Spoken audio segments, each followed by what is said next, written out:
Si l'on examine les différents atomes de l'espèce chimique Na2HPO4, nous détectons immédiatement les métaux que sont les atomes de sodium, le non-métal qui est le phosphore,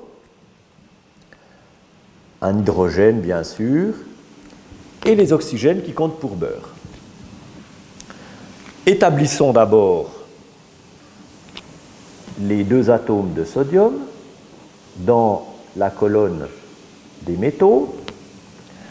L'atome d'hydrogène va se placer dans la deuxième colonne, celle réservée aux atomes d'hydrogène.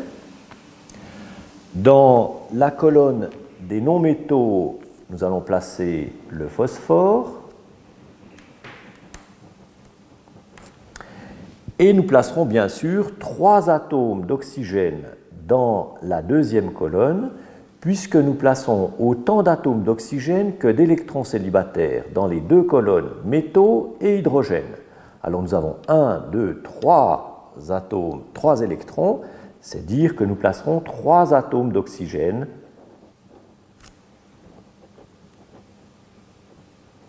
dans la troisième colonne.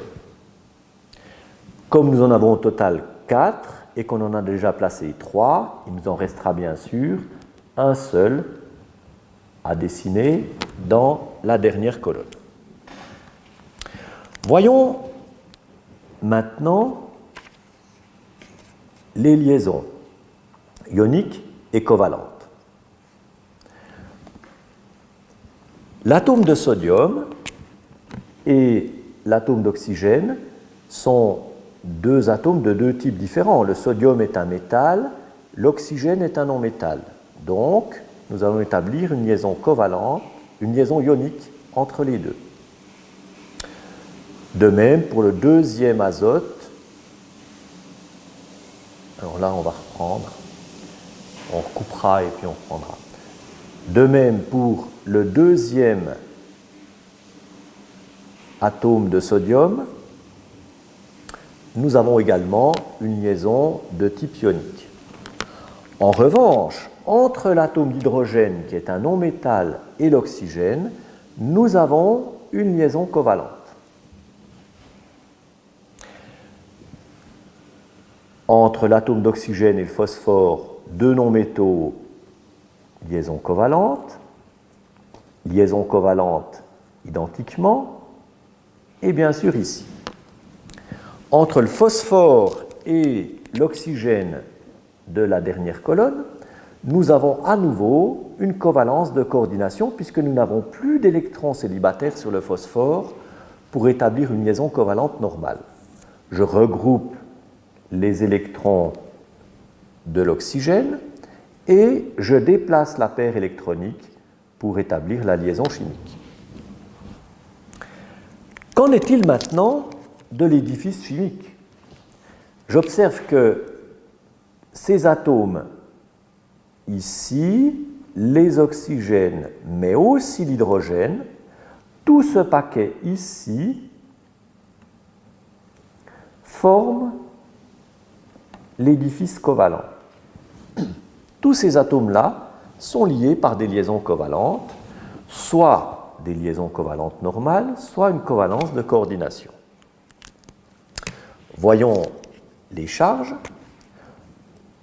Chacun des deux sodiums a donné un électron à deux oxygènes de l'édifice covalent. Donc, chaque sodium prendra une charge positive et l'ensemble de l'édifice covalent deux charges négatives. Nous pouvons désormais dessiner la structure finale. Nous avons deux cations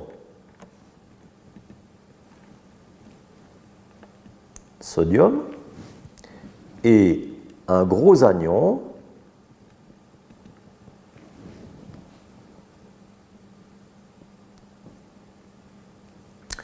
où nous retrouvons un hydrogène lié à un oxygène.